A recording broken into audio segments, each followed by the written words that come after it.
Chapitre 156. À Bosra. Bosra, soit à cause de la saison, soit parce qu'elle est renfermée dans ses ruelles, se montre au matin tout embrumée. Embrumée et très sale. Les apôtres revenus de faire des achats au marché en parlent entre eux. C'est que l'industrie hôtelière de cette époque et de cette localité est tellement préhistorique que chacun doit s'occuper de son ravitaillement. On comprend que les hôteliers ne veulent pas y perdre. Ils se bornent à cuire ce que les clients leur apportent et espérons qu'ils n'en prennent pas leur part. Tout au plus, ils achètent pour le client ou lui vendent le ravitaillement dont ils ont des provisions en exerçant à l'occasion le métier de boucher sur les pauvres agneaux destinés à être rôtis. Ce fait d'acheter à l'hôtelier ne plaît pas à Pierre et maintenant il y a une prise de bec entre l'apôtre et l'hôtelier, presque une tête de malandrin qui ne manque pas d'insulter l'apôtre en le traitant de Galiléen, alors que ce dernier réplique en lui montrant un porcelet égorgé par l'hôtelier pour le compte de clients de passage. « Moi, Galiléen, toi, un cochon de païen, dans ta puante hôtellerie, je n'y resterai pas une heure, si j'étais le maître, voleur. » Et je laisse dans l'encrier un autre terme plus expressif. J'en conclus qu'entre ceux de Bosra et les Galiléens, il y a une de ces nombreuses incompatibilités régionales et religieuses dont était plein Israël, ou plutôt la Palestine.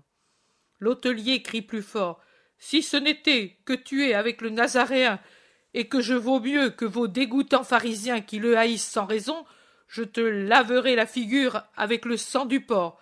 Comme cela, tu devrais débarrasser le plancher et aller te laver.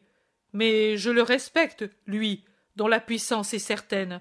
Et je te dis qu'avec toutes vos histoires, vous êtes des pécheurs. Nous valons mieux que vous.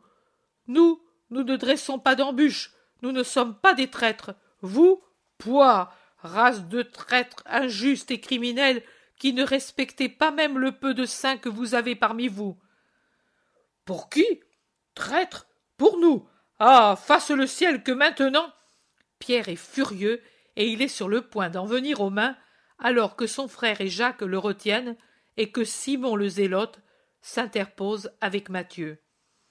Mais plus que leur intervention vaut pour faire tomber la colère, la voix de Jésus qui se montre à une porte et dit « Simon, maintenant, tais-toi, et toi aussi, homme. » « Seigneur, cet hôtelier m'a insulté et menacé le premier. »« Nazaréen, c'est lui qui m'a offensé le premier. »« Moi, lui et moi. » Ils se renvoient mutuellement la faute. Jésus s'avance, sérieux et calme. « Vous avez tort tous les deux, et toi, Simon, plus que lui, car toi tu connais la doctrine de l'amour, du pardon, de la douceur, de la patience, de la fraternité. Pour ne pas être maltraité comme Galiléen, il faut se faire respecter comme saint. Et toi, homme, si tu te sens meilleur que les autres, bénis-en Dieu, et sois digne de devenir toujours meilleur. Et surtout, ne souille pas ton âme avec des accusations mensongères. Mes apôtres ne sont pas des traîtres, ni des dresseurs d'embûches. En es-tu certain, Nazaréen? Et alors pourquoi ces quatre sont-ils venus me demander si tu étais venu, avec qui tu étais, et tant de belles choses? Quoi? Qui est-ce? Où sont-ils? Les apôtres l'entourent, oubliant qu'il s'approche d'un homme couvert de sang de porc, ce qui auparavant les horrifiait et les tenait à distance. Jésus dit « Vous, allez à vos affaires. Toi pourtant, Misas, reste. » Les apôtres s'en vont dans la pièce d'où est sorti Jésus, et dans la cour, il ne reste en face l'un de l'autre que Jésus et l'hôtelier. À quelques pas de Jésus se trouve le marchand qui reste à observer la scène étonné. Réponds, homme, avec sincérité, et pardonne si le sang a rendu furieux l'un de mes disciples. Qui sont ces quatre, et qu'ont-ils dit? Qui ils sont, je ne sais rien de précis, mais certainement ce sont des scribes et des pharisiens de l'autre côté. Qui les a amenés ici? Je ne sais pas. Je ne les ai jamais vus, mais ils sont bien au courant de ce qui te concerne. Ils savent d'où tu viens, où tu vas, avec qui tu es, mais ils voulaient que je le leur confirme. Non, je serai un scélérat, mais je connais mon métier. Moi, je ne connais personne, je ne vois rien, je ne sais rien. Pour les autres, bien entendu, car pour moi, je sais tout. Mais pourquoi dois-je dire aux autres ce que je sais, et en particulier à ces hypocrites? Un ribot, moi? Oui, à l'occasion, je rends service aux voleurs.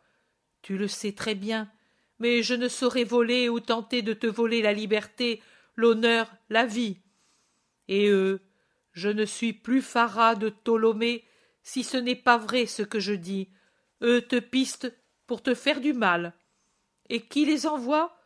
Peut-être quelqu'un de la Pérée ou de la Décapole, peut-être quelqu'un de la Traconitide ou de la Golanitide ou de l'Oranitide.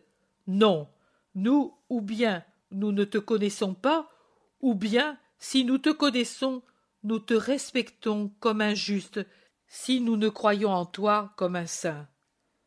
Qui alors les a envoyés? Quelqu'un de ton côté, et peut-être un de tes amis, car ils savent trop de choses, trop de choses, trop. Misas dit: être renseigné sur ma caravane, c'est facile.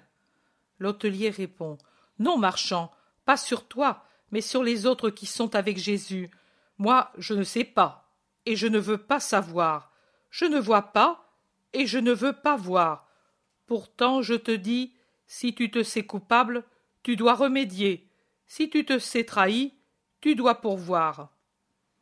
Jésus dit: pas de coupable, homme, pas de trahison. Il y a seulement qu'Israël ne me comprend pas. Mais comment me connais-tu? Par un garçon, un garnement qui faisait parler de lui à Bosra et à Arbela. Ici, parce qu'il venait accomplir ses péchés, là-bas, parce qu'il déshonorait sa famille. Et puis, il s'est converti, il est devenu plus honnête qu'injuste, et maintenant, il est passé avec tes disciples, disciple lui aussi, et il t'attend à Arbela pour t'honorer avec son père et sa mère. Et il raconte à tout le monde que tu as changé son cœur à la prière de sa mère.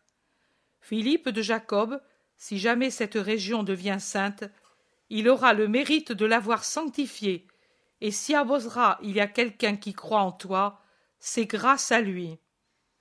Où sont maintenant les scribes venus ici? Je ne sais pas. Ils s'en sont allés parce que je leur ai dit qu'il n'y avait pas de place pour eux. J'avais de la place, mais je ne voulais pas loger les serpents à côté de la colombe. Ils sont dans la région, c'est certain. Fais attention. Je te remercie, homme. Comment t'appelles-tu? Phara. J'ai fait mon devoir. Souviens-toi de moi. Oui, et toi, souviens-toi de Dieu et pardonne à mon Simon. Le grand amour qu'il me porte l'aveugle parfois. Rien de mal, je l'ai offensé moi aussi, mais cela fait mal de s'entendre insulter. Toi, tu n'insultes pas. Jésus soupire, puis il dit: veux-tu aider le Nazaréen? Si je puis. Je parlerai volontiers de cette cour. Je te laisserai parler. Quand? Entre la 6e et la 9e heure. Va tranquillement où tu veux. Bosra saura que tu parles. Moi, j'y pense. Dieu t'en récompense. Et Jésus lui fait un sourire qui est déjà une récompense.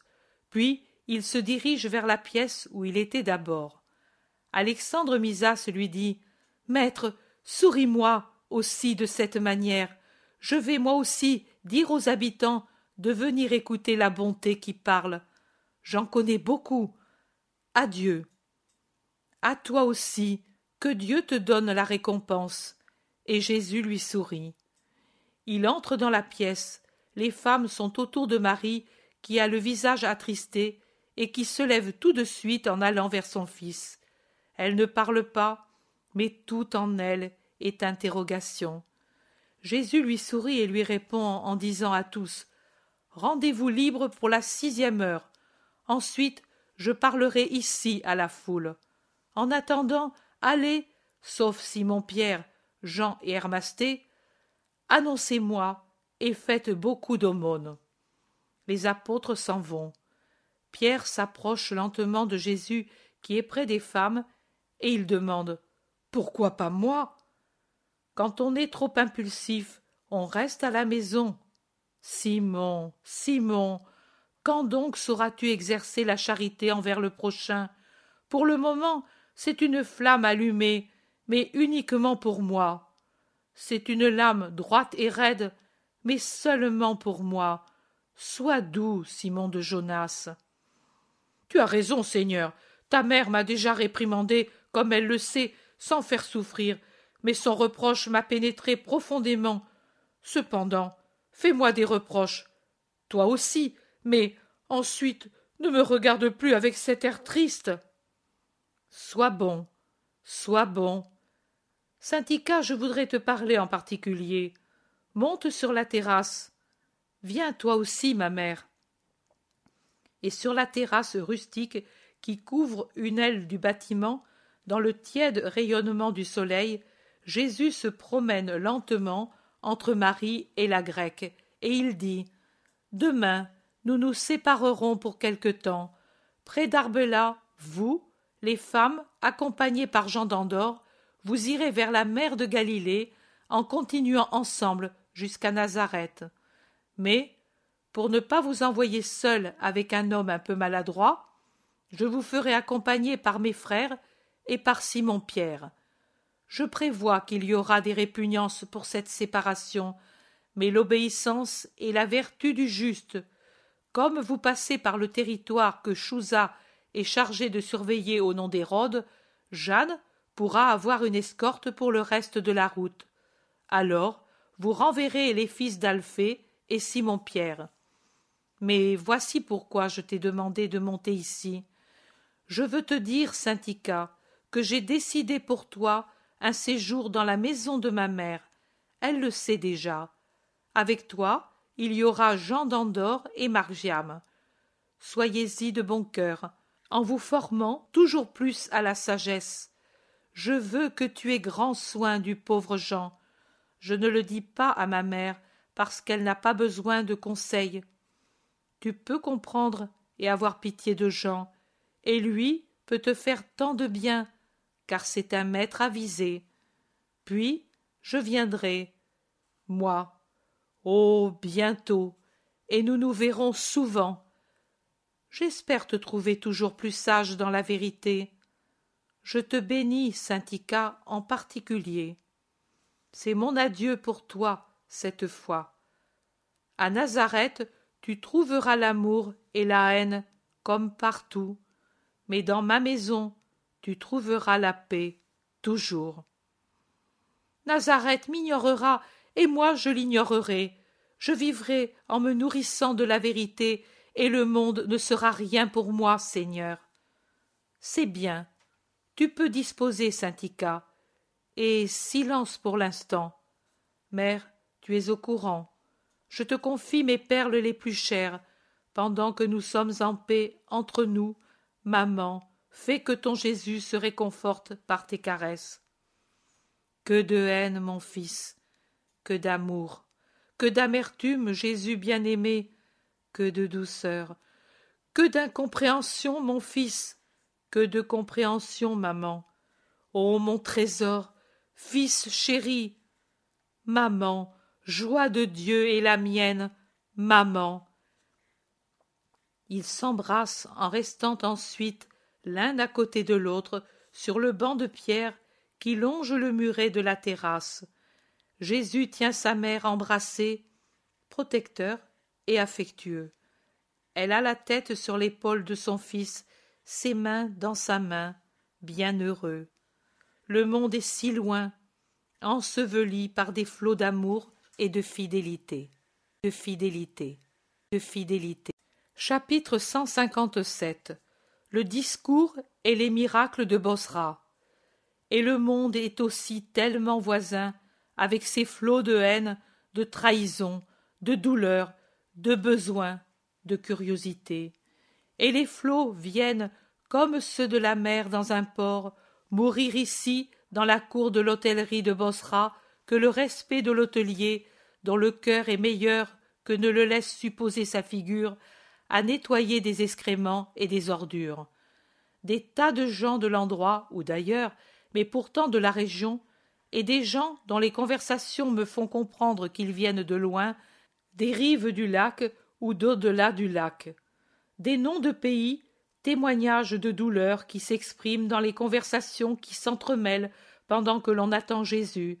Gadara, Hippo, Gergesa, Gamala, Afeka et Naïm, Andor, Jezraël, Magdala et Corosaïne passent de bouche en bouche et, avec eux, l'explication des motifs pour lesquels ils sont venus de si loin jusque-là. Quand j'ai su qu'il était venu à travers les pays d'au-delà du Jourdain, je me suis découragé. Mais alors que j'allais retourner à Jezraël, des disciples sont venus et nous ont dit, à nous qui attendions à Capharnaüm, à cette heure-ci, il est certainement au-delà de Guérasa. Ne perdez pas de temps pour aller à Bosra ou à Arbela. Et je suis venu avec eux. Moi, de mon côté, venant de Gadara, j'ai vu passer des pharisiens. Ils demandaient si c'était Jésus de Nazareth qui était dans la région. J'ai ma femme malade. Je me suis uni à eux. Puis, hier, à Arbela, j'ai appris qu'il venait d'abord à Bosra, et je suis venu ici. Moi, je viens de Gamala, à cause de cet enfant. Il a été frappé par une vache furieuse. Il est resté dans cet état, et il montre son enfant, tout recroquevillé, incapable même de remuer librement les bras. Moi, je n'ai pas pu amener le mien. Je viens de Magédo. Qu'en dites-vous? Me le guérira-t-il aussi de cet endroit? Dit en gémissant une femme au visage rougi par les pleurs. Mais il faut le malade. Non, il suffit d'avoir foi. Non, s'il n'impose pas les mains, pas de guérison. C'est ce que font aussi ses disciples. Tu as fait tant de chemin pour rien, femme. La femme se met à pleurer en disant « Ô malheureuse que je suis, et je l'ai laissé presque moribond, espérant. Il ne le guérira pas, et moi, je ne le consolerai pas au moment de la mort. » Une autre femme la console. « Ne le crois pas, femme, moi je viens le remercier, car il m'a fait un grand miracle sans quitter la montagne sur laquelle il parlait. » Quel mal avait ton enfant? Ce n'était pas mon enfant, c'était mon mari qui était devenu fou. Et les deux femmes continuent de parler à voix basse. C'est vrai, même la mère d'Arbela eut son fils racheté sans que le maître l'ait vu, dit quelqu'un d'Arbela. Et il continue de parler avec ses voisins. Place, par pitié, place, crient des gens qui portent une litière toute couverte. La foule s'ouvre et la litière passe avec sa charge de souffrance. Ils vont se mettre au fond, presque derrière une meule de paille. Homme ou femme, la personne étendue sur la litière, qui sait? Entre deux pharisiens hautains et bien portants, fiers plus que jamais. Ils assaillent le pauvre hôtelier comme deux fous en criant « Maudit menteur! Pourquoi nous as-tu dit qu'il n'était pas ici? Tu es son complice! Te moquer ainsi de nous, les saints d'Israël, pour favoriser qui? Que sais-tu de lui? Qu'est-ce qu'il est pour toi? Qu'est-ce qu'il est? Ce que vous n'êtes pas. Mais je n'ai pas menti. Il est venu peu de temps après votre arrivée. Il ne s'est pas caché, et moi je ne le cache pas. Mais comme ici je suis le maître, je vous dis à l'instant, sortez de ma maison. Ici, on ne fait pas injure aux Nazaréens, vous comprenez? Et si vous ne comprenez pas les paroles, je pourrais vous parler par des gestes, chacal que vous êtes. L'hôtelier musclé paraît si décidé à l'action que les deux pharisiens changent de ton et se font rampants comme des chiens menacés de la cravache. Mais nous le cherchions pour le vénérer. Que crois-tu? Ce qui nous a rendus furieux, c'est la pensée de ne pouvoir le voir par ta faute.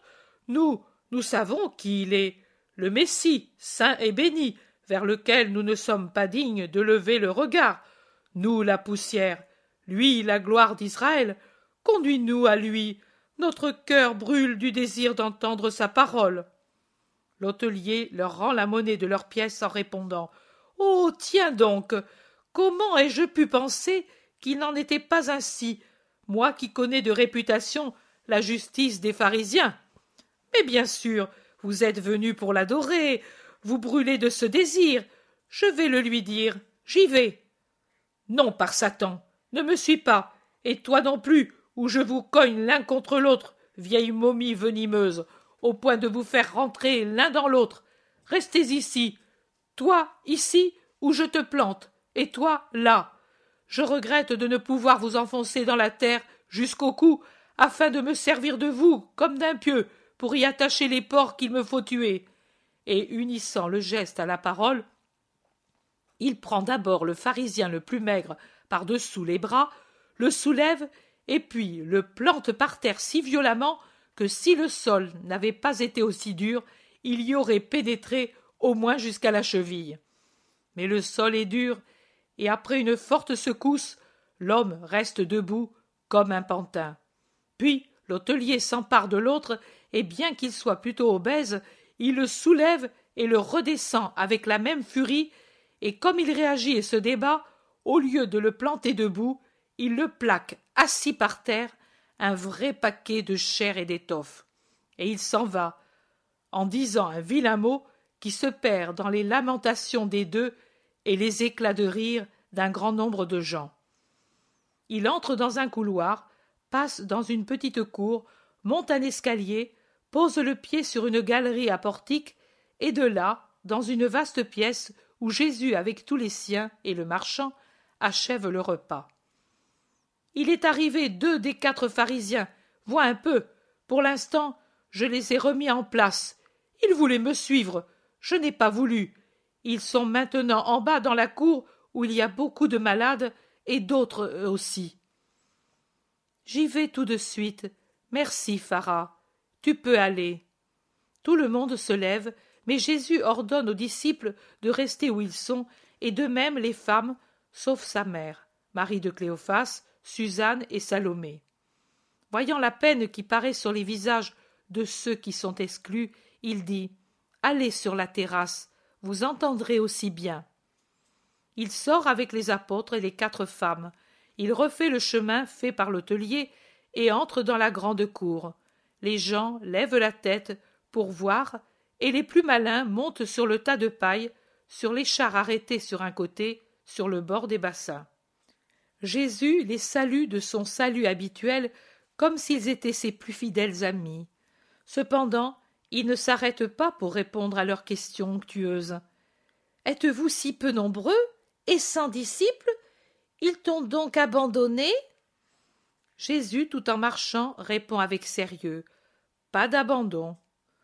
Vous venez d'Arbela, où vous avez rencontré ceux qui m'ont précédé, et en Judée, vous avez rencontré Judas de Simon, Thomas, Nathanaël et Philippe. Et Philippe.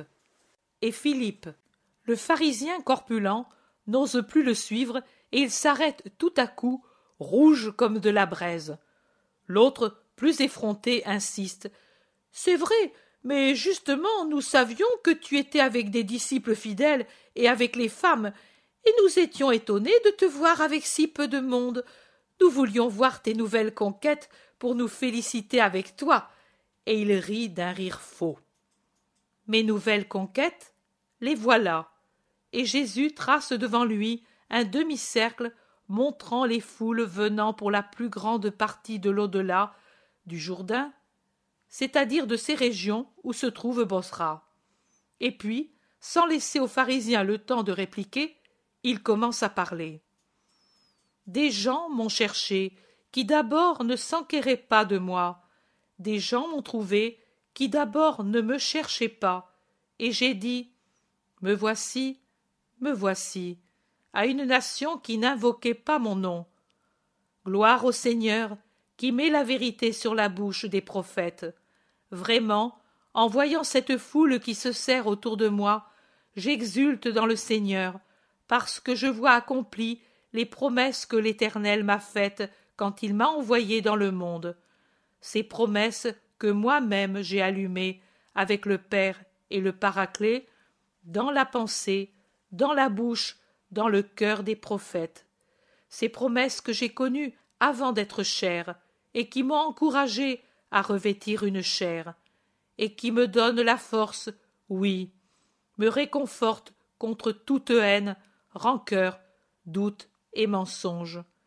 Ils m'ont cherché, ceux qui d'abord ne s'enquéraient pas de moi.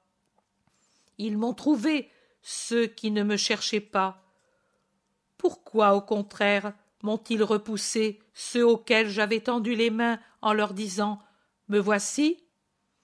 Et pourtant ces derniers me connaissaient alors que les premiers ne me connaissaient pas. Et alors ? Voici la clé du mystère. Ce n'est pas une faute d'ignorer, mais c'est une faute de renier.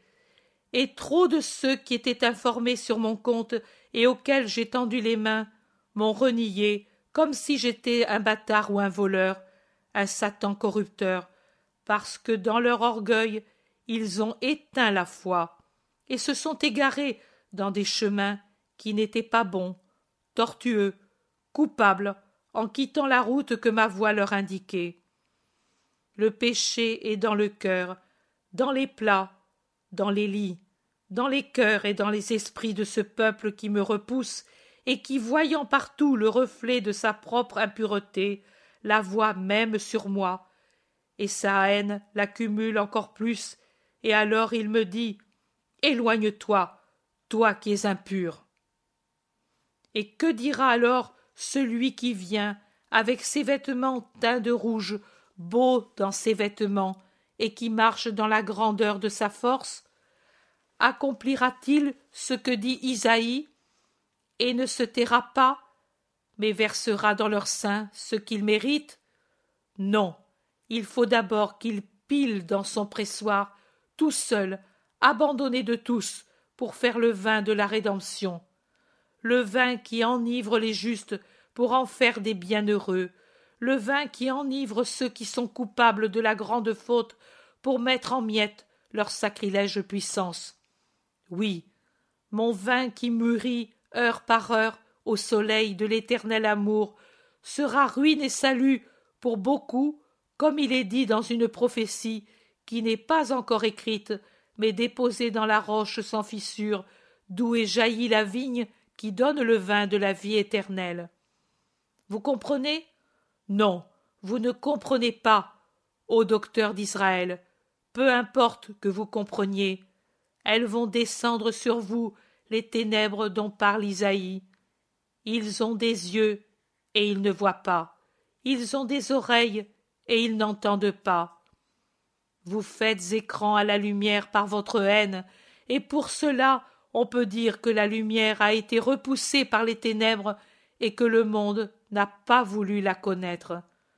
Mais vous, vous exultez, vous qui, étant dans les ténèbres, avez su croire à la lumière qui vous était annoncée, vous qui l'avez désirée, cherchée, trouvée.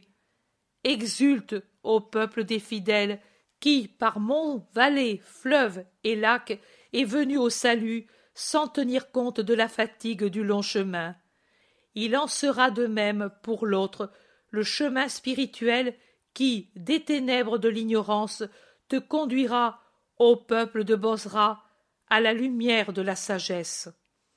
Exulte, ô peuple de l'Oranitide, exulte dans la joie de la connaissance.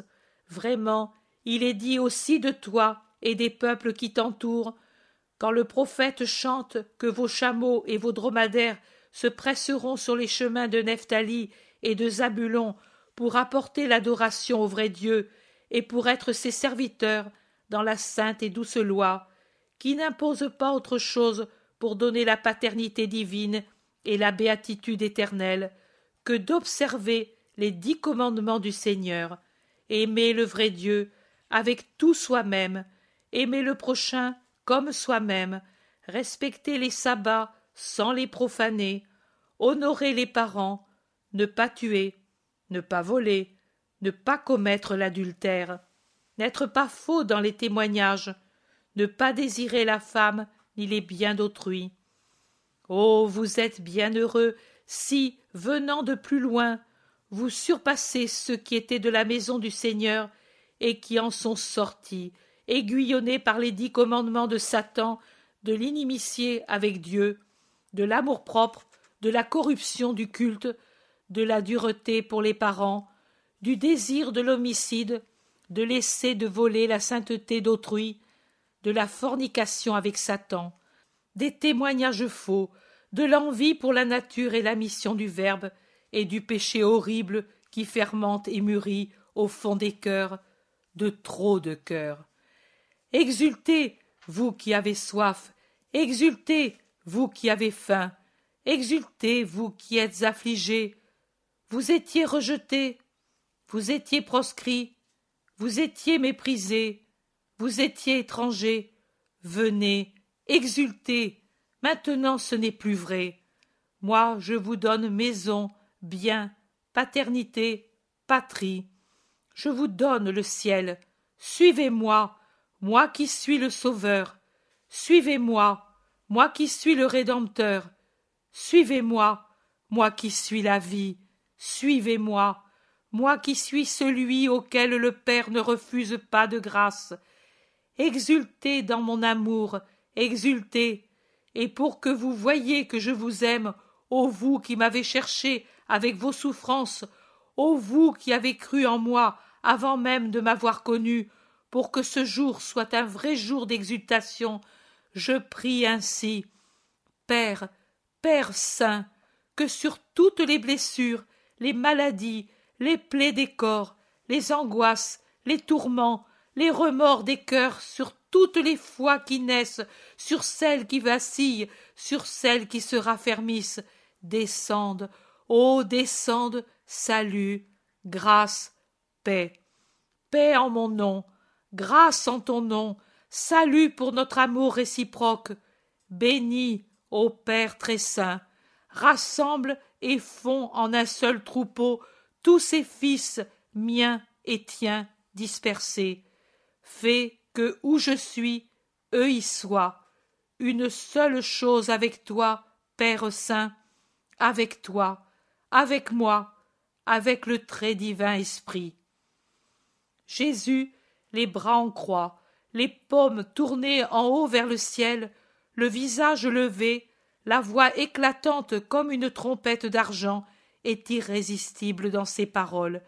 Il reste ainsi, en silence, pendant quelques minutes.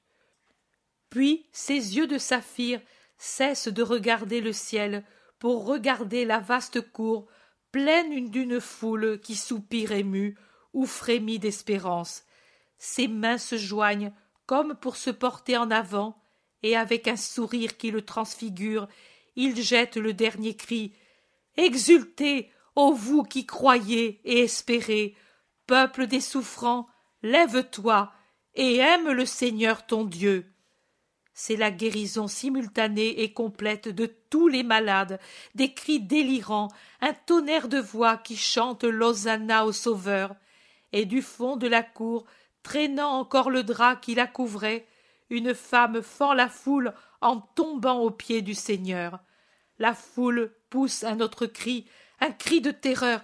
Marie la lépreuse, femme de Joachim. Et on fuit dans toutes les directions, toutes les directions, toutes les directions. Ne craignez pas, elle est guérie. Son contact ne peut plus vous faire de mal, rassure Jésus. Et puis il dit à la femme prosternée, « Lève-toi, femme, ta grande espérance t'a récompensée et te fait pardonner d'avoir manqué à la prudence envers tes frères. Retourne à ta maison après les purifications salutaires. » La femme, jeune et assez belle, pleure en se levant. Jésus la montre à la foule qui s'approche un peu et admire le miracle en criant son émerveillement. Son mari, qui l'adorait, lui avait construit un refuge au fond de ces terres, et chaque soir il allait vers son enclos et en pleurant lui apportait la nourriture. Elle était tombée malade à cause de sa pitié en soignant un mendiant qui ne s'était pas déclaré lépreux. Mais comment est venue la brave Marie? Sur ce brancard. Comment n'avons-nous pas pensé que c'étaient des serviteurs de Joachim? Pour cela, ils ont risqué la lapidation. Leur maîtresse, ils l'aiment, elle sait se faire aimer plus qu'on ne s'aime soi-même. Jésus fait un geste et tout le monde se tait. Vous voyez que l'amour et la bonté amènent miracle et joie. Sachez donc être bon. Va, femme, personne ne te fera du mal. La paix soit avec toi et dans ta maison. La femme, suivie de ses serviteurs qui ont brûlé le brancard au milieu de la cour, sort suivie de nombreuses personnes. Jésus congédie la foule et après avoir écouté quelques personnes se retire suivi de ceux qui étaient avec lui. Quelle parole, maître! Comme tu étais transfiguré! Quelle voix! Et quel miracle! Tu as vu quand les pharisiens se sont enfuis? Ils s'en sont allés en rampant comme deux lézards après les premières paroles. Les gens de Bosra et d'autres pays ont de toi un souvenir merveilleux. Mère, et toi, que dis-tu? Je te bénis, fils, pour moi et pour eux. Eh bien, ta bénédiction me suivra jusqu'à ce que nous nous retrouvions. Pierre demande: Pourquoi dis-tu cela, Seigneur? Les femmes nous quittent donc? Oui, Simon, demain, au point du jour, Alexandre part pour Aéra. Nous irons avec lui jusqu'à la route d'Arbela, et puis nous le quitterons. Et c'est avec peine, crois-le. Alexandre Misas, toi qui as été un guide courtois du pèlerin, je me souviendrai toujours de toi, Alexandre. Le vieillard est profondément ému. Il reste, les bras croisés sur la poitrine, dans le profond salut oriental, un peu courbé, en face de Jésus. Mais en entendant ces paroles, il dit: Surtout, souviens-toi de moi quand tu seras dans ton royaume. Tu le désires, Misas? Oui, mon Seigneur. Moi aussi, je désire une chose de toi. Quoi, Seigneur? Seulement que je puisse, je te la donnerai, fût-ce la plus précieuse des choses que je possède. C'est la plus précieuse. C'est ton âme que je veux. Viens à moi. Je t'ai dit au commencement du voyage que j'espérais te donner un don à la fin. Le don, c'est la foi. Crois-tu en moi, Misas? Je crois, Seigneur. Alors, sanctifie ton âme pour que la foi ne soit pas pour toi un don non seulement inerte, mais dommageable. Elle est vieille, mon âme, mais je m'efforcerai de la rendre neuve. Seigneur, je suis un vieux pécheur. Mais toi, absous-moi et bénis-moi pour qu'à partir de maintenant, je commence une vie nouvelle. J'emporterai avec moi ta bénédiction comme la meilleure escorte dans mon chemin vers ton royaume. Nous nous reverrons jamais plus, Seigneur? Jamais plus sur cette terre, mais tu auras de mes nouvelles, et tu croiras encore davantage, parce que je ne te laisserai pas sans évangélisation. Adieu, Misas. Demain, nous aurons peu de temps pour le faire. Faisons-le maintenant, avant de prendre ensemble, pour la dernière fois, notre nourriture. Il l'embrasse et le baise. Les apôtres et aussi les disciples le font. Les femmes lui adressent un salut unique, mais Misas s'agenouille presque devant Marie en disant: Que ta lumière de pure étoile du matin resplendisse dans ma pensée jusqu'à la mort. À la vie, Alexandre, aime mon fils, et tu m'aimeras, et moi je t'aimerai. Simon-Pierre demande: Mais d'Arbela, nous irons à Héra? J'ai peur que nous soyons surpris par le mauvais temps, tant de brouillard. Cela fait 3 jours qu'il y en a, à l'aube et au crépuscule. Misas explique: C'est parce que nous sommes descendus ici. Il ne te semble pas être descendu beaucoup, mais c'est ainsi. À partir de demain, tu remonteras vers les monts de la Décapole et tu n'auras plus de brouillard. Descendu? Quand? La route était plane. Oui, mais en continuelle descente. Oh, si lente qu'on ne s'en aperçoit pas. Mais sur des milles et des milles. À Arbela, combien de temps nous y restons? Toi, Jacques et Jude, pas même 1 heure, tranche Jésus. Moi, Jacques et Jude, pas même 1 heure? Et où est-ce que je vais si je ne reste pas avec vous tous? En route jusqu'aux terres dont Chouza a la garde. Tu accompagneras avec les autres ma mère et les femmes jusque-là. Puis elles iront seules avec les serviteurs de Jeanne, et vous reviendrez me rejoindre à Héra. Ô Seigneur, tu es en colère contre moi, et tu me punis. Quelle douleur tu me donnes, Seigneur! Simon, se sent puni celui qui est en faute. Cette culpabilité doit te donner de la douleur, mais pas la punition en elle-même. Mais je ne crois pas que ce soit une punition d'accompagner ma mère et les femmes disciples sur le chemin du retour. Mais ne valait-il pas mieux que tu viennes avec nous? Laisse tomber Aéra et ses localités et viens avec nous. J'ai promis d'y aller et j'y vais. Alors j'y viens moi aussi. Obéis, comme, sans protester, le font mes frères. Et si tu trouves les pharisiens? Tu n'es certainement pas le plus indiqué pour les convertir, mais c'est justement parce que je les trouverai que je veux que toi, avec Jacques et Jude, vous vous écartiez d'Arbela, avec les femmes et avec Jean d'Andorre et Margiam. Ah, j'ai compris. C'est bon.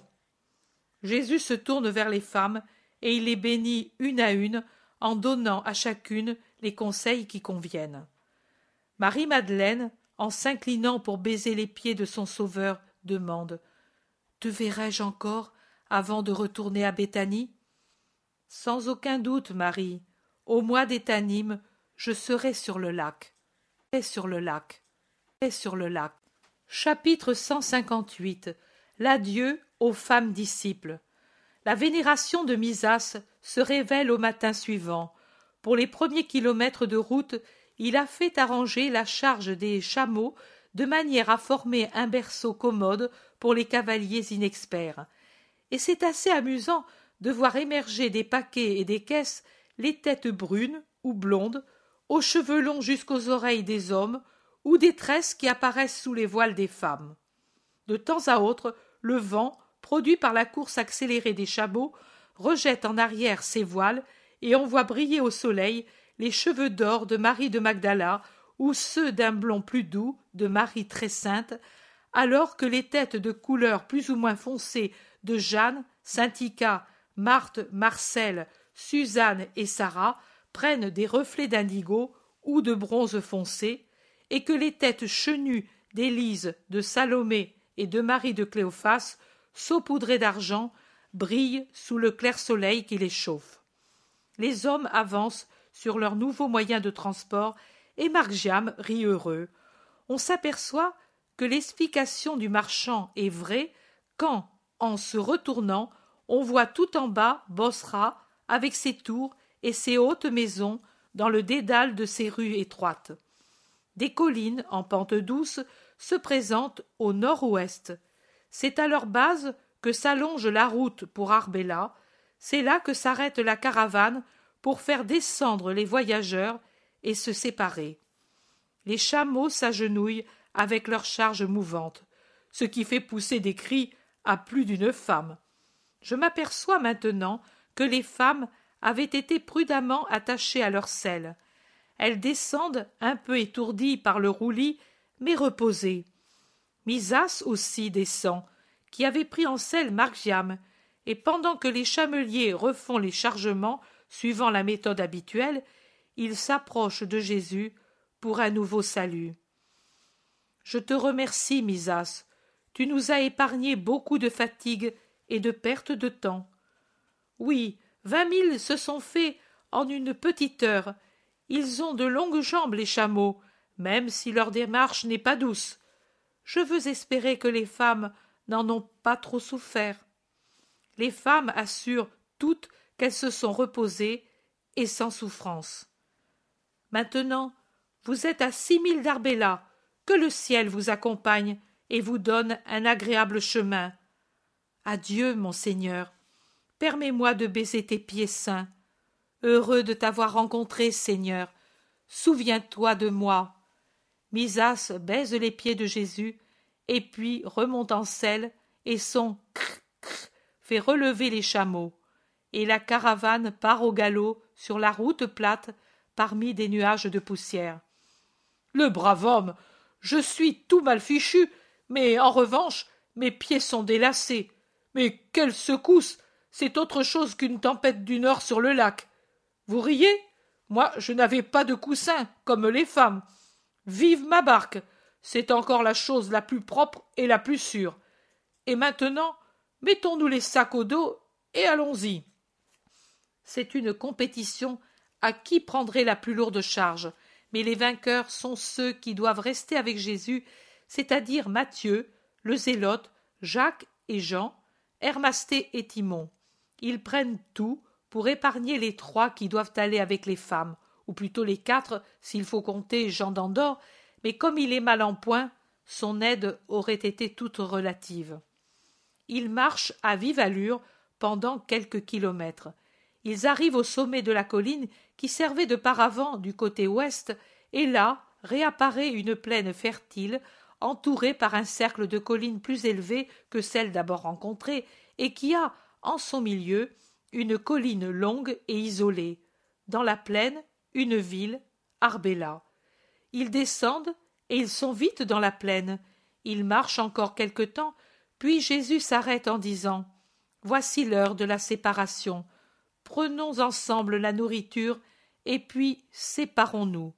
C'est la bifurcation pour Gadara. Vous prendrez cette route, et avant le soir, vous pourrez être sur les terres que Chouza a en garde. » Il n'y a pas beaucoup d'enthousiasme, mais enfin, on obéit. Pendant le repas, Marc-Jam dit « Alors, c'est le moment de te donner cette bourse. Elle m'a été donnée par le marchand quand j'étais en selle avec lui. Il m'a dit « Tu la donneras à Jésus avant de le quitter, et tu lui diras qu'il m'aime comme il t'aime. » La voilà, elle me pesait ici dans mon vêtement. Elle semble pleine de cailloux. « Fais voir, l'argent c'est lourd. » Tout le monde est curieux. Jésus délie les cordons de cuir qui ferment la bourse en peau de gazelle, je crois, parce qu'elle me semble en peau de chamois, et il renverse le contenu sur son vêtement. Des pièces de monnaie roulent, mais c'est ce qu'il y a en moins grande quantité. Il en sort tant de sachets de bissos, des sachets attachés avec un fil, des couleurs délicates transparaissent à travers le lin très fin, et le soleil semble allumer un petit brasier dans ces paquets comme si c'étaient des braises sous une couche de cendre. Qu'est-ce? Des lits, maître. Tous sont penchés sur lui, qui calmement dénoue le nœud d'un premier paquet de feux blonds. Topazes de différentes tailles, encore brutes, resplendissent libres au soleil. Un autre paquet, des rubis, des gouttes de sang coagulées. Un autre, des éclats d'émeraude à la riante couleur verte. Un autre, des morceaux de ciel avec de purs saphirs. Un autre, des douces améthystes. Un autre, l'indigo violet des béryls.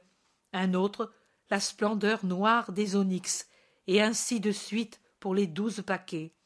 Dans le dernier, le plus lourd, toute la splendeur d'or des chrysolites. Il y a un petit parchemin pour ton rational de vrai pontife et roi. Le vêtement de Jésus est un petit pré sur lequel sont effeuillés des pétales lumineux. Les apôtres plongent les mains dans cette lumière qui est devenue matière multicolore. Ils sont stupéfaits. Pierre murmure « Si Judas de Cariote était là !»« Tais-toi, il vaut mieux qu'il n'y soit pas !» dit brusquement le Thaddée. Jésus demande un morceau de toile pour faire un seul paquet des pierres, et pendant que durent les commentaires, il réfléchit. Les apôtres disent « Mais il était bien riche, cet homme !» Et Pierre provoque les rires lorsqu'il dit « Nous avons trotté sur un trône de gemmes. Je ne croyais pas être sur une pareille splendeur. Mais si cela avait été un peu plus moelleux. Que vas-tu en faire maintenant ? » « Je vais les vendre pour les pauvres. » Il lève les yeux et, souriant, regarde les femmes. « Et où vas-tu trouver ici un joaillier qui achète cette marchandise ? » « Où ? Ici. Jeanne, Marthe, Marie, achetez-vous mon trésor? Les trois femmes, sans même se consulter, disent oui, avec vivacité. Mais Marthe ajoute ici, nous avons peu d'argent. Vous me le ferez trouver à Magdala pour la nouvelle lune. Combien veux-tu, Seigneur? Pour moi, rien. Pour mes pauvres, beaucoup. Donne donc, tu auras beaucoup, dit Marie-Madeleine, qui prend la bourse et la met dans son sein. Jésus garde seulement les pièces de monnaie. Il se lève, embrasse sa mère, embrasse sa tante, ses cousins, Pierre, Jean d'Andorre et Margiam. Il bénit les femmes et les congédie.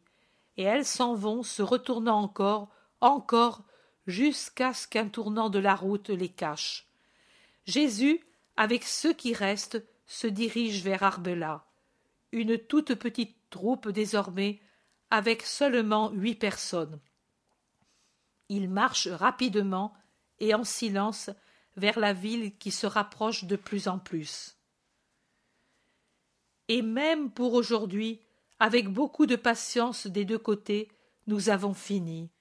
23 interruptions hier, 14 aujourd'hui. N'était-ce que l'infinie patience de Jésus émane de lui et s'écoule en moi? Je vous assure que je deviendrai enragé. Mais lui est tellement patient. Il s'arrête, reprend, calme, souriant. Moi, je ne réussis pas à m'impatienter pour les interruptions gênantes qui m'obligent à fermer mon cahier et à laisser de côté ma plume pendant quelques minutes pour voiler le mystère qui s'accomplit si doucement et si secrètement, et le dérober aux curiosités inutiles. Et c'est un grand miracle d'avoir fait de moi une personne patiente. Certainement que je le suis, parce que je sais que c'est lui qui dicte et qui ne perd pas le fil. Car lorsque, comme ce matin, c'est moi qui écris une lettre ou autre chose, alors je perds tout de suite le fil et la patience, même si j'entends parler auprès de moi. Et Marthe sait combien de fois je crie « Silence, ferme la porte !» quand c'est pour mon compte que j'écris. Chapitre 159. À Arbela. À la première personne à laquelle il s'adresse pour demander des nouvelles de Philippe de Jacob, ils se rendent compte du travail qu'a fait le jeune disciple. Celle qu'ils interrogent, une vieille femme ridée, qui porte avec beaucoup de peine un broc plein d'eau, fixe de ses yeux creusés par l'âge le beau visage de Jean. Il lui a posé en souriant la question, en disant auparavant « La paix soit avec toi », si doux que la vieille en a été conquise. Elle dit « Tu es le Messie ?» Non, mais son apôtre. Le voici qui vient. La petite vieille met par terre son broc et s'en va dans la direction indiquée pour ensuite s'agenouiller devant Jésus.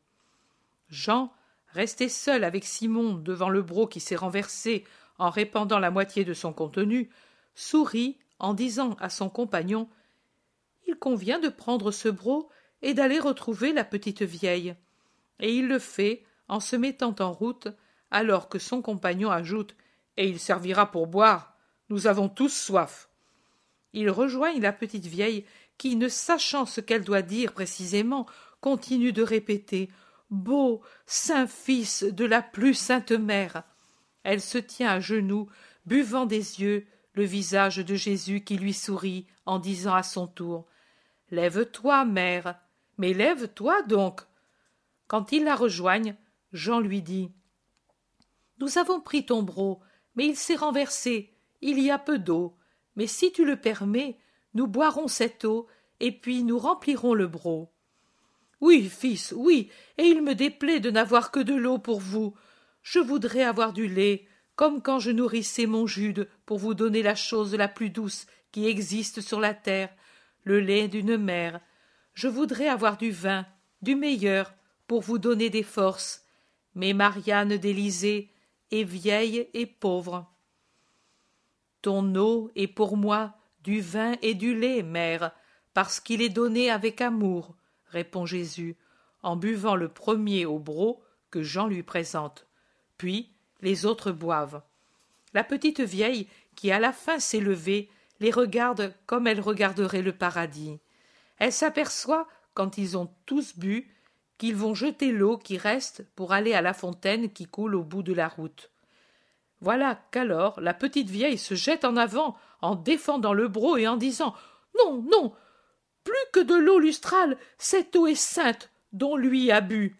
Je la garderai soigneusement pour qu'on me purifie avec elle après ma mort. » Et elle saisit son broc en disant « Je l'emporte à la maison, j'en ai d'autres, je les remplirai. Mais viens d'abord, saint, que je te montre la maison de Philippe. » Et elle trottine toute courbée, avec un sourire sur son visage ridé et dans ses yeux que la joie ravive.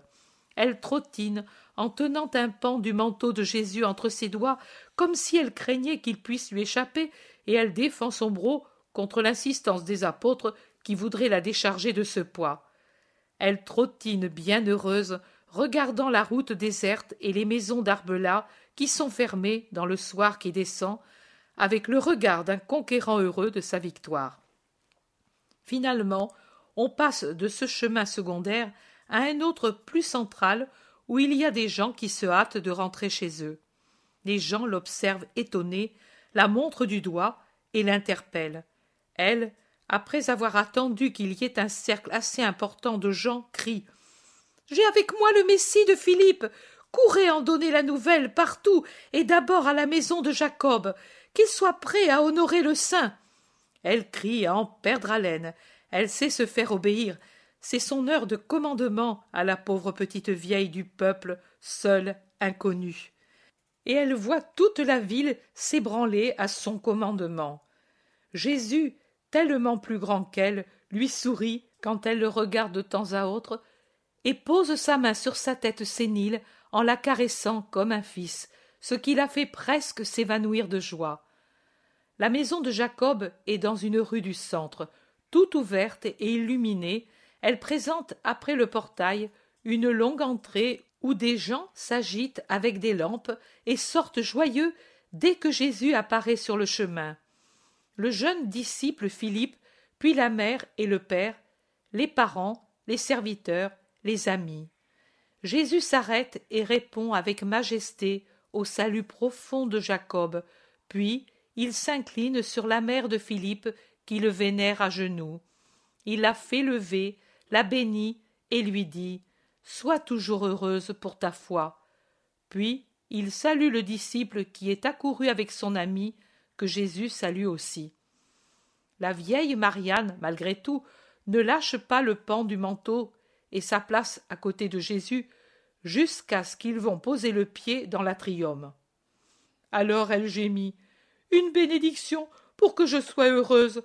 Maintenant tu restes ici, moi je vais dans ma pauvre maison, et toute cette belle chose est finie. » Quel chagrin dans la voix sénile. Jacob, auquel sa femme a parlé doucement, dit « Non, Marianne d'Élysée, reste toi aussi dans ma maison, comme si tu étais une disciple. Reste tant que le maître sera avec nous, et sois heureuse. » Dieu te bénisse, homme, tu comprends la charité. Maître, elle t'a conduit dans ma maison, tu m'as fait grâce et charité, je ne fais que rendre, et toujours d'une manière mesquine, le beau coup que j'ai reçu de toi. Entre, entrez, et que ma maison vous soit accueillante. La foule de dehors sur le chemin le voit entrer, et elle crie « Et nous, nous voulons entendre ta parole !» Jésus se retourne. « Il fait nuit, vous êtes fatigués, préparez votre âme par un saint repos, et demain vous entendrez la voix de Dieu. Pour l'instant, que soit avec vous paix et bénédiction. » Et le portail se ferme sur la félicité de cette maison. Jacques de Zébédée dit au Seigneur, pendant la purification qui suit le voyage, « Peut-être il aurait mieux valu parler tout de suite et partir à l'aube. Les pharisiens sont dans la ville, Philippe me l'a dit, ils vont te causer des ennuis. » Ceux qui auraient pu être ennuyés par eux sont loin d'ici. Les ennuis qu'ils pourront me causer n'ont pas de valeur. Il y a l'amour pour les annuler, pour les annuler, pour les annuler. Le lendemain matin. La sortie joyeuse parmi les familiers de Philippe et les apôtres. La petite vieille est derrière. La rencontre avec ceux d'Arbela qui attendent patiemment. L'arrivée à la place principale, où Jésus commence à parler. On lit au 8e chapitre du second livre d'Esdras ce que maintenant je vous répète ici. Au début du 7e mois, Jésus me dit, n'ajoute rien d'autre. Je répète intégralement les paroles du livre. Quand est-ce qu'un peuple est rapatrié? Quand il revient dans les terres de ses pères. Moi, je viens vous ramener dans les terres de votre Père, dans le royaume du Père, et je le puis parce que j'ai été envoyé pour cela. Je viens donc vous amener au royaume de Dieu, et par conséquent, il est juste de vous comparer à ceux qui furent rapatriés avec Zorobabel à Jérusalem, la cité du Seigneur, et il est juste de faire avec vous comme le scribe Esdras fit avec le peuple rassemblé de nouveau dans les murs sacrés. Car reconstruire une cité en la dédiant au Seigneur, mais ne pas reconstruire les âmes qui sont semblables à autant de petites cités de Dieu, c'est une sottise sans pareille. Comment reconstruire ces petites cités spirituelles que tant de raisons ont démolies? Quels matériaux employer pour les faire solides, belles, durables? Les matériaux sont dans les préceptes du Seigneur, les 10 commandements, et vous les connaissez parce que Philippe, votre fils et mon disciple, vous les a rappelés. Les 2 saints parmi les saints préceptes. Aime Dieu avec tout toi-même. Aime le prochain comme toi-même. C'est l'abrégé de la loi, et ce sont ceux-ci que je prêche parce que, avec eux, on est sûr de conquérir le royaume de Dieu. Dans l'amour se trouve la force de se conserver saint ou de le devenir, la force de pardonner, la force de l'héroïsme dans la vertu. Tout se trouve dans l'amour. Ce n'est pas la peur qui sauve, la peur du jugement de Dieu, la peur des sanctions humaines, la peur des maladies. La peur n'est jamais constructive. Elle provoque l'éboulement, l'effritement, la dislocation, la ruine. La peur porte au désespoir, elle porte aux astuces pour cacher la mauvaise conduite, elle porte seulement à craindre quand la crainte est désormais inutile parce que le mal est désormais en nous. Qui pense, pendant qu'il est en bonne santé, à agir avec prudence par pitié pour son corps? Personne. Mais dès que le premier frisson de fièvre court dans les veines, ou qu'une tache fait penser à des maladies immondes, voilà alors qu'arrive la peur, tourment qui s'ajoute à la maladie, force de désagrégation dans un corps que déjà la maladie désagrège. L'amour, au contraire, est constructeur. Il construit, affermit, maintient compact, préserve. L'amour apporte l'espérance en Dieu. L'amour fait fuir le mal. L'amour porte à la prudence envers sa propre personne qui n'est pas le centre de l'univers comme le croient et le font les égoïstes, les faux amoureux d'eux-mêmes, car ils n'aiment qu'une partie d'eux-mêmes, la moins noble, au détriment de la partie immortelle et sainte. Mais c'est un devoir, cependant, de toujours en prendre soin pour la conserver en bonne santé, tant qu'il plaira à Dieu, pour être utile à soi-même, aux parents, à sa cité, à son pays tout entier. Il est inévitable que surviennent les maladies. Il n'est pas dit que toute maladie soit la conséquence d'un vice ou d'une punition. Il y a les saintes maladies, envoyées par le Seigneur à ses justes pour que dans le monde, qui fait du plaisir son tout et qui lui fait tout servir, il y ait des saints qui sont comme des otages de guerre pour le salut des autres et qui paient de leur personne pour que soit expiée par leur souffrance la masse de fautes que le monde accumule journellement et qui finirait par s'écrouler sur l'humanité en l'ensevelissant sous sa malédiction. Vous vous souvenez de Moïse devenu vieux et qui priait pendant que Josué combattait au nom du Seigneur? Vous devez savoir que celui qui souffre saintement livre la plus grande bataille aux plus féroces guerriers qui existent dans le monde, cachés sous les apparences des hommes et des peuples, à Satan, le tortionnaire, l'origine de tout mal, et qu'il se bat pour tous les autres hommes. Mais quelle différence entre ces maladies saintes que Dieu envoie et celles qui proviennent du vice par suite d'un amour coupable pour les plaisirs sensuels.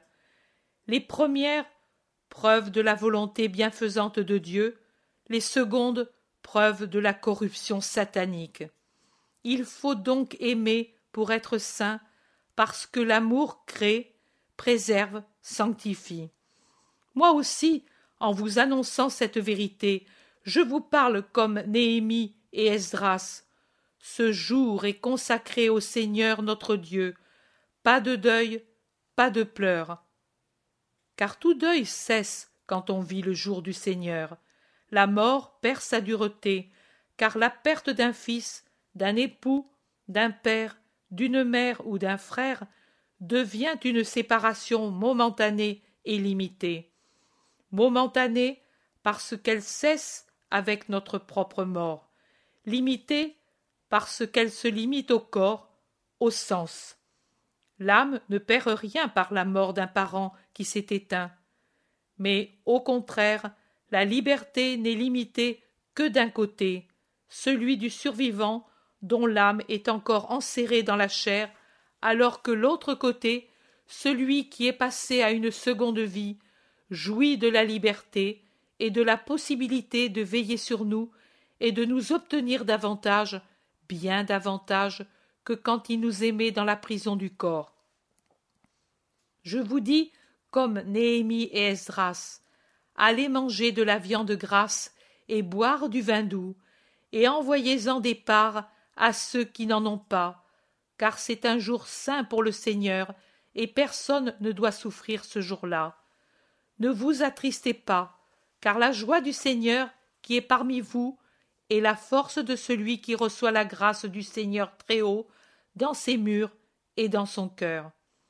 Vous ne pouvez plus faire les tabernacles, le temps en est passé, mais élevez-en de spirituel dans vos cœurs.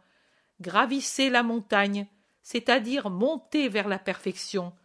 Cueillez des branches d'olivier, de myrte, de palmier, de chêne, d'hysope, de tous les arbres les plus beaux. Rameaux des vertus de paix, de pureté, d'héroïsme, de mortification, de force, d'espérance, de justice, de toutes les vertus. Ornez-vous l'esprit en célébrant la fête du Seigneur. Ces tabernacles vous attendent, les siens, et ils sont beaux, saints, éternels, ouverts à tous ceux qui vivent dans le Seigneur. Et avec moi, aujourd'hui, proposez-vous de faire pénitence pour le passé et de commencer une vie nouvelle, une vie nouvelle, une vie nouvelle.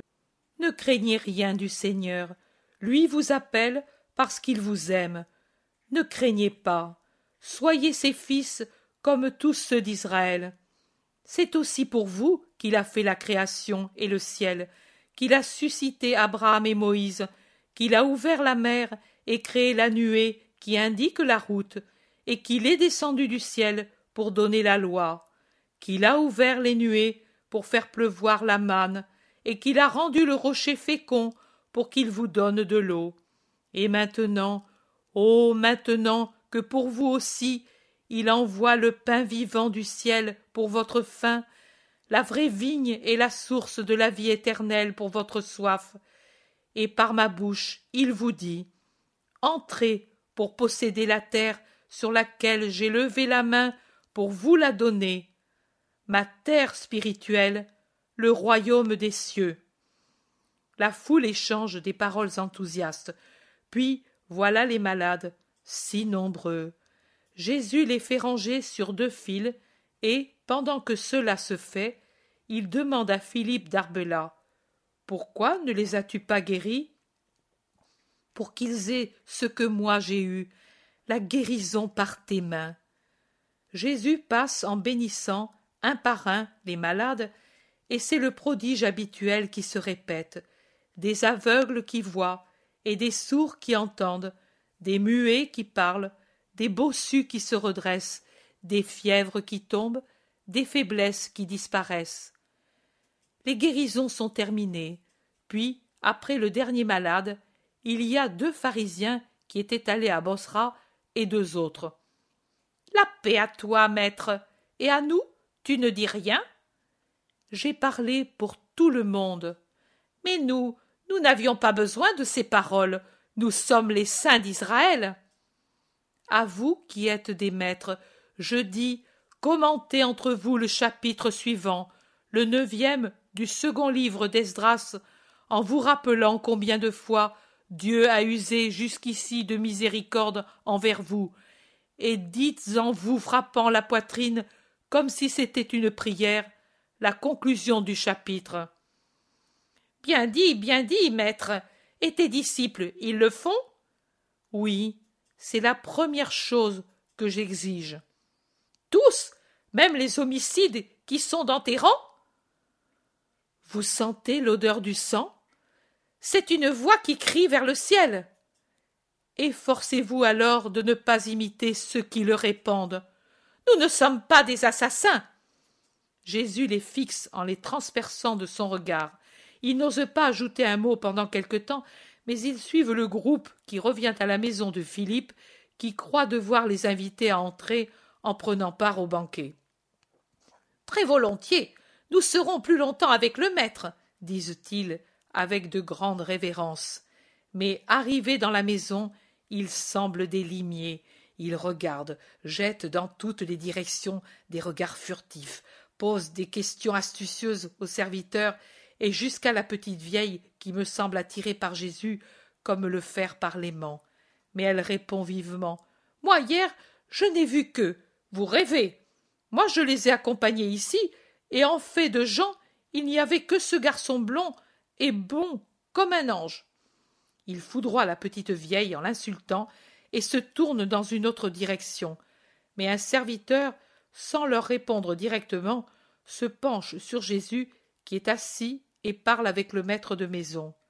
Et il lui demande « Où est Jean d'Andorre? Ce Seigneur le cherche. » Le pharisien foudroie du regard le serviteur et le traite d'imbécile. Mais Jésus est au courant de leurs intentions, et il faut y remédier comme on peut. Le pharisien dit donc « C'était pour nous féliciter de ce miracle de ton enseignement, maître, et te faire honneur pour cette conversion. » Jean est pour toujours au loin et le sera de plus en plus.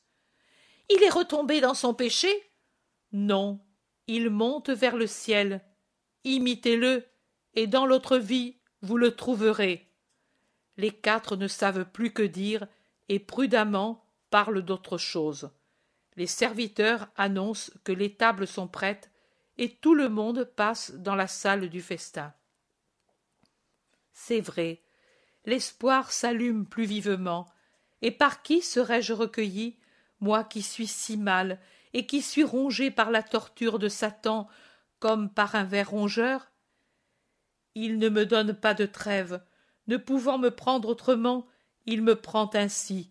Il insinue que c'est moi qui écris, et que ce n'est pas Jésus qui montre et qui dicte. Il sait que s'il pouvait me persuader, je me replierais dans la désolation et dans la terreur d'avoir péché, et que j'aurais peur de la mort et du jugement.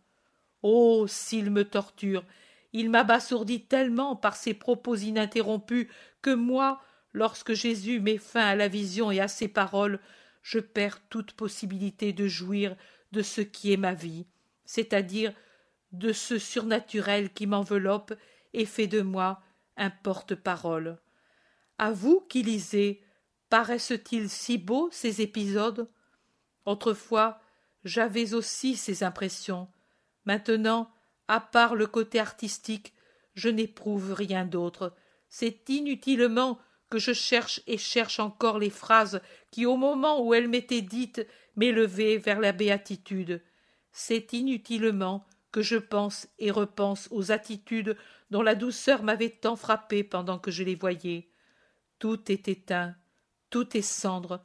Le paradis, car c'est un paradis, a perdu sa splendeur, ou plutôt il s'ouvre tant que dure mon service journalier de porte-parole, en m'inondant de toute sa lumière, de son chant, de sa douceur, de sa joie.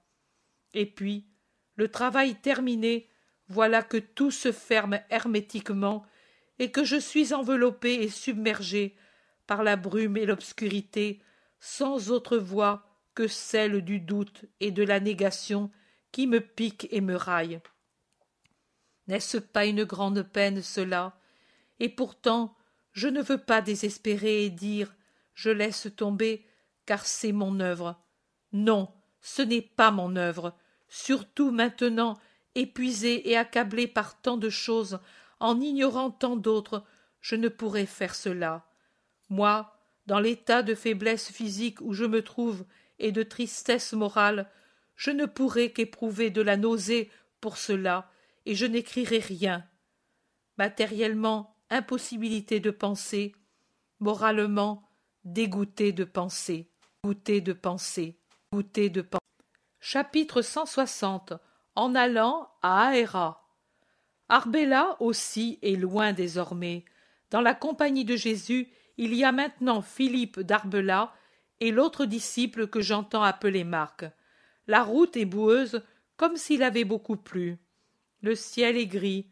Un petit fleuve, suffisamment digne de ce nom, coupe la route pour Aéra. Gonflé par les pluies, qui se sont certainement déversées sur la région, il n'est certainement pas bleu ciel, mais d'un jaune rougeâtre, comme s'il charriait des eaux passées sur des terrains ferreux. Jacques dit sentencieusement « Désormais, le temps est maussade. Tu as bien fait de renvoyer les femmes.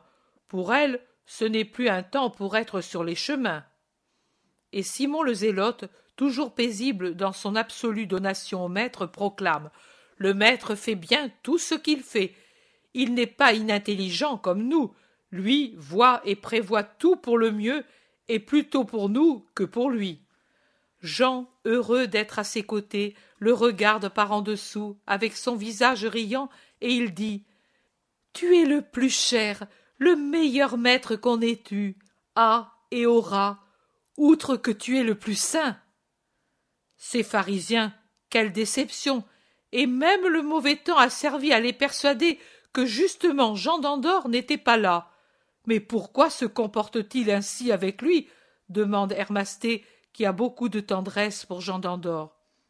Jésus répond « Leur haine n'est pas sur lui, ni pour lui, mais c'est un instrument qu'ils manœuvrent contre moi. » Philippe d'Arbela dit « Eh bien, l'eau les a plus que persuadés qu'il était inutile d'attendre et d'avoir des soupçons sur Jean d'Andorre. Vive l'eau! Elle a servi aussi à te retenir 5 jours dans ma maison. » André dit « Qui sait comme ils seront inquiets à Héra? C'est étonnant que nous ne voyions pas mon frère venir à notre rencontre. » « À notre rencontre? Il viendra derrière nous, dit Matthieu. « Non, il a suivi la route du lac, car de Gadara, il allait au lac et avec une barque à Bethsaïda pour voir sa femme et lui dire que l'enfant est à Nazareth et que lui sera vite de retour. De Bethsaïda pour Méron, il prendra la route de Damas pendant quelque temps, et puis celle d'Aéra. Il est certainement à Aéra. » Il se fait un silence, puis Jean dit en souriant « Mais cette petite vieille, Seigneur !» Simon le Zélote observe « Moi, je croyais que tu lui donnerais la joie de mourir sur ton sein comme pour Saul de Kériote. Je lui ai même voulu plus de bien, parce que j'attends pour l'appeler à moi, que le Christ soit sur le point d'ouvrir les portes du ciel. Elle ne m'attendra pas longtemps, la petite mère. Maintenant, elle vit de son souvenir, et avec l'aide de ton père, Philippe, sa vie sera moins triste. Je te bénis encore, toi et tes parents. » La joie de Jean s'est voilée d'un nuage plus épais que celui qui couvre le ciel. Jésus le voit et dit « Tu n'es pas content que la petite vieille vienne vite au paradis? Si, mais je ne le suis pas, parce que cela voudra dire que tu t'en vas. Pourquoi mourir, Seigneur? » qui est né de la femme meurt. Tu n'auras qu'elle seule, Seigneur? Oh non! Et comme elle sera joyeuse, la marche de ceux que je sauve comme Dieu et que j'ai aimés comme homme. 2 cours d'eau, très voisins l'un de l'autre, sont franchis. Il commence à pleuvoir sur la région plate qui s'étend devant les voyageurs, après qu'ils ont franchi les collines à leur croisement avec la route, qui profite d'une vallée, pour continuer vers le nord. Au nord, ou plutôt au nord-ouest, se dessine une haute et puissante chaîne de montagnes sur lesquelles chevauchent des masses énormes de nuages qui forment des cimes illusoires de nuages sur les cimes réelles, de roches couvertes de bois sur leurs flancs et de neige sur leurs cimes. Mais c'est une chaîne très lointaine. Ici, de l'eau, là-haut, de la neige. C'est la chaîne de l'Hermont. Elle s'est mise un plus grand manteau de neige sur le sommet. Si nous avons le soleil à Héra, vous verrez comme le grand pic est beau quand le soleil le rosit, dit Timon que l'amour de sa patrie pousse à louer les beautés de son pays. Mais en attendant, il pleut. Héra est-elle encore loin? Demande Mathieu. Oui, nous n'y serons qu'à la fin de la soirée. Que Dieu alors nous épargne les ennuis de santé, termine Mathieu, peu enthousiaste de cheminer par ce temps. Ils sont emmitouflés dans leurs manteaux et par-dessous, ils ont les sacs de voyage pour les mettre à l'abri de l'humidité, et ainsi épargner leurs vêtements pour pouvoir les changer dès leur arrivée, car ceux qu'ils portent ruissellent d'eau et au bas sont alourdis par la boue. Jésus est en tête, absorbé dans ses pensées. Les autres grignotent leur pain, et Jean plaisante en disant « Pas besoin de chercher de fontaine pour la soif, il suffit de rester la tête en arrière et la bouche ouverte, et les anges nous donnent l'eau. » Hermasté, qui à cause de sa jeunesse a avec Philippe d'Arbela et Jean le sort enviable de tout prendre gaiement, dit « Simon de Jonas se plaignait des chameaux, mais je préférerais être sur cette tour secouée par un tremblement de terre que dans cette boue. Qu'en dis-tu? » Et Jean, « Je dis que je suis bien partout, pourvu qu'il y ait Jésus. » Les 3 jeunes se mettent à parler sans arrêt entre eux. Les 4 plus âgés hâtent le pas pour rejoindre Jésus. Le groupe qui reste de Timon et Marc se met en queue en parlant, que. « Maître, à Héra, il y aura Judas de Simon, dit André. Certainement, et avec lui Thomas, Nathanaël et Philippe. Maître, je regrette ces jours de paix, soupire Jacques. Tu ne dois pas parler ainsi, Jacques. Je le sais, mais je ne puis m'en empêcher. Et il pousse un autre soupir. Il y aura aussi Simon-Pierre avec mes frères. N'en es-tu pas content? Moi, tellement, maître. Pourquoi Judas de Simon est-il si différent de nous? Pourquoi l'eau alterne-t-elle avec le soleil, le chaud avec le froid, la lumière avec les ténèbres? Mais parce qu'on ne pourrait toujours avoir une même chose, ce serait la fin de la vie sur la terre. Bien dit, Jacques. Oui, mais cela n'a pas de rapport avec Judas. Réponds, pourquoi les étoiles ne sont-elles pas toutes comme le soleil, grandes, chaudes, belles, puissantes? Parce que la terre brûlerait sous tant de feu. Pourquoi les plantes ne sont-elles pas toutes comme ce noyer? Par plante, j'entends tout végétal. Parce que les bêtes ne pourraient en manger. Et alors, pourquoi ne sont-elles pas toutes comme l'herbe? Parce que nous n'aurions pas de bois pour brûler, pour les maisons, les outils, les chars, les barques, les meubles. Pourquoi les oiseaux ne sont-ils pas tous des aigles, et les animaux tous des éléphants ou des chameaux? Nous serions frais s'il en était ainsi. Cette variété te paraît donc une bonne chose? Sans aucun doute. Tu juges donc que... Pourquoi, selon toi, Dieu les a-t-il faites? pour nous donner toute l'aide possible. Donc, dans une bonne intention. En es-tu sûr? Comme de vivre en ce moment. Et alors, si tu trouves juste qu'il y ait de la diversité dans les espèces animales, végétales et astrales, pourquoi prétends-tu que tous les hommes soient pareils? Chacun a sa mission et ses dispositions. L'infinie diversité des espèces te paraît-elle signe de puissance ou d'impuissance du Créateur? De puissance, l'un fait ressortir l'autre. Très bien. Judas aussi sert à la même chose, et toi tu sers auprès de tes compagnons, et tes compagnons auprès de toi. Nous avons 32 dents dans la bouche, et si tu les regardes bien, elles sont bien différentes entre elles, non seulement dans les 3 catégories, mais entre les individus d'une même catégorie. Et pourtant, puisque tu es en train de manger, observe leur office. Tu verras que celles qui semblent peu utiles, qui travaillent peu, ce sont précisément celles qui font le premier travail de couper le pain et de l'amener aux autres qui le mettent en miettes pour le passer aux autres qui le réduisent en bouillie. N'est-ce pas ainsi? Judas, à toi, semble ne rien faire ou mal agir. Je te rappelle qu'il a évangélisé, et bien, la Judée méridionale, et que, tu l'as dit, il sait avoir du tact avec les pharisiens. C'est vrai. Matthieu observe, et il est encore très capable de trouver de l'argent pour les pauvres. Il sait demander comme moi je ne sais pas le faire, peut-être parce qu'à moi, maintenant, l'argent me dégoûte. Simon le Zélote baisse son visage qui devient cramoisi à force d'être rouge. André, qui le voit, lui demande « Tu te sens mal ?»« Non, non, la fatigue, je ne sais pas. » Jésus le regarde fixement et il devient toujours plus rouge. Mais Jésus ne dit rien. Timon court en avant. « Maître, voici que l'on voit le pays qui précède Aéra. Nous pourrons nous y arrêter et demander des ânes. » Jésus dit « Mais voilà que la pluie cesse. Il vaut mieux continuer. »« Comme tu veux, maître. Cependant, si tu le permets, je vais en avant. »« Vas-y. » Timon part en courant avec Marc, et Jésus, en souriant, observe.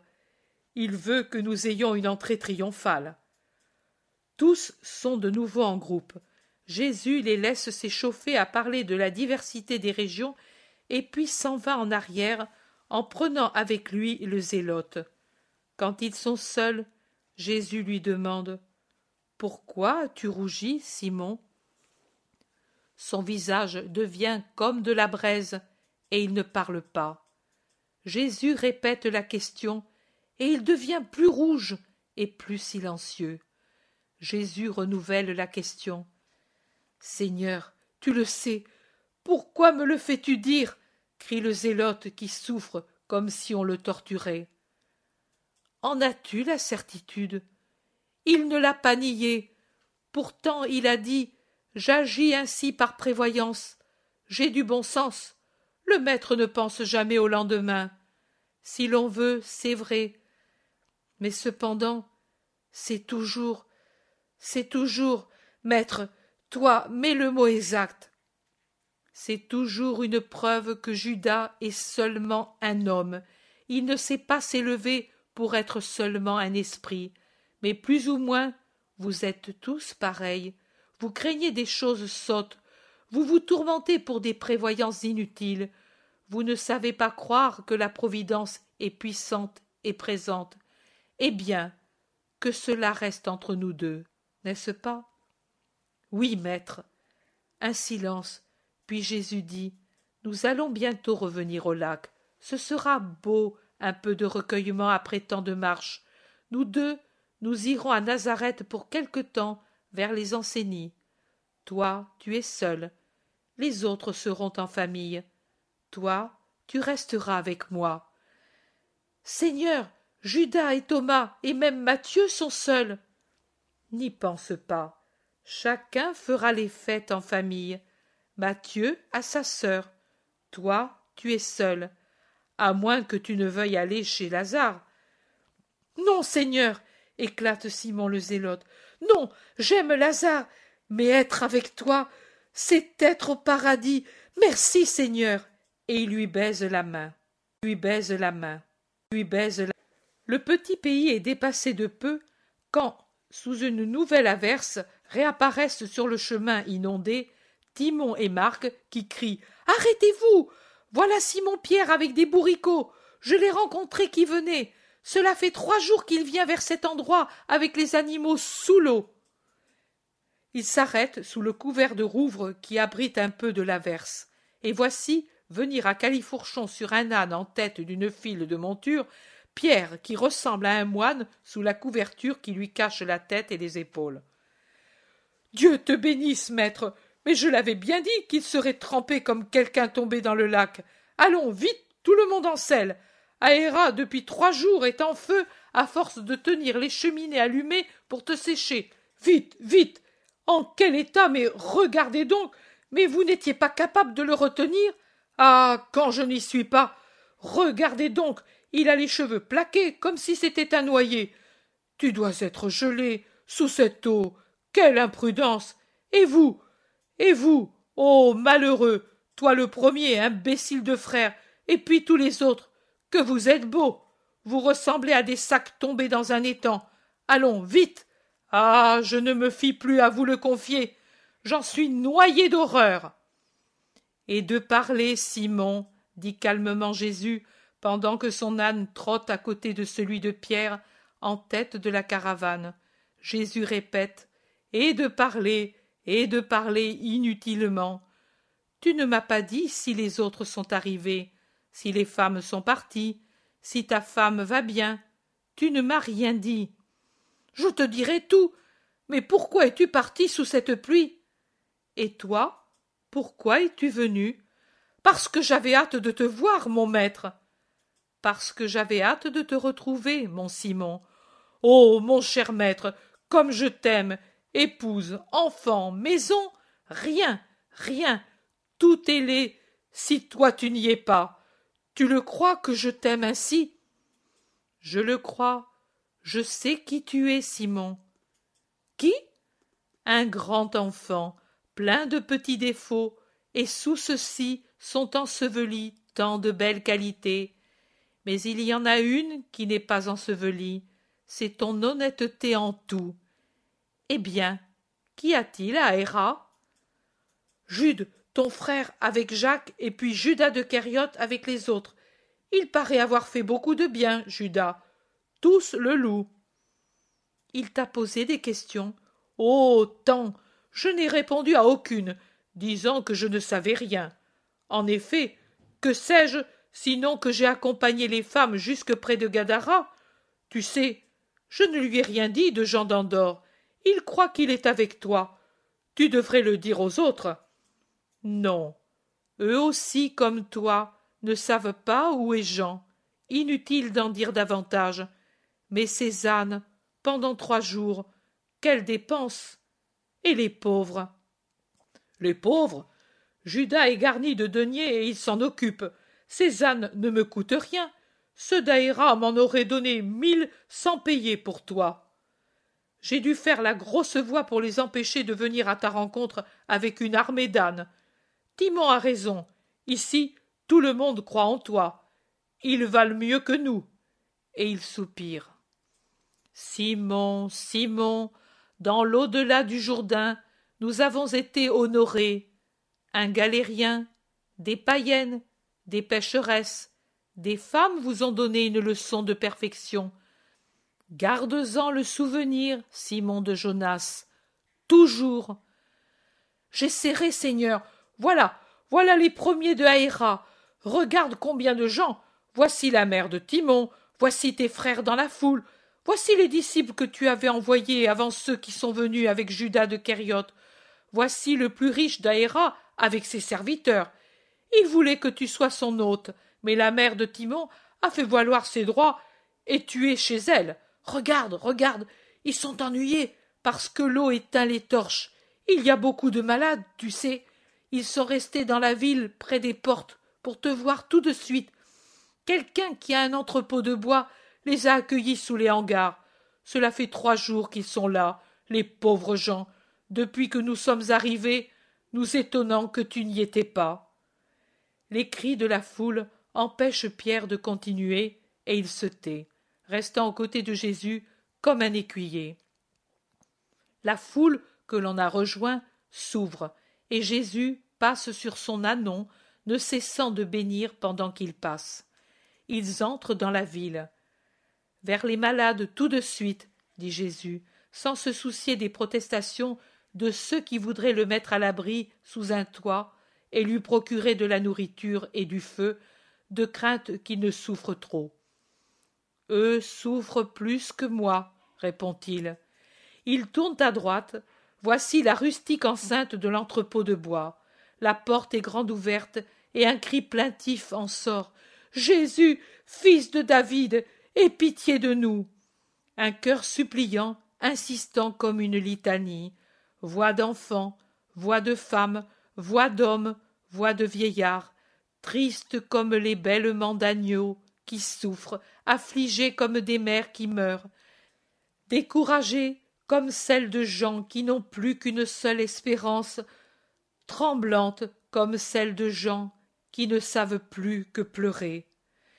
Jésus met le pied dans l'enceinte, il se redresse le plus qu'il peut sur les étriers et, levant sa main droite, dit de sa voix puissante: « À tous ceux qui croient en moi, salut et bénédiction. » Il s'appuie de nouveau sur la selle et essaie de revenir sur le chemin, mais la foule le presse. Ceux qui ont été guéris se serrent autour de lui, et à la lumière des torches qui, à l'abri des portiques, brûlent et éclairent le crépuscule, on voit la foule qui manifeste en un délire de joie, acclamant le Seigneur. Le Seigneur qui, pour ainsi dire, disparaît au milieu d'un bouquet d'enfants guéris que les mères lui ont mis dans les bras, sur son sein et jusque sur le cou de l'âne, en les tenant pour qu'ils ne tombent pas. Jésus en a plein les bras comme si c'étaient des fleurs, et il sourit bien heureux, les baisant, car il ne peut les bénir, les tenant ainsi dans ses bras. Enfin, les enfants lui sont enlevés, et ce sont les vieux qu'il a guéris, qui pleurent de joie et qui baisent son vêtement, puis les hommes et les femmes. Il est tout à fait nuit quand il peut entrer dans la maison de Timon et se reposer auprès du feu avec des vêtements secs, des vêtements secs, des vêtements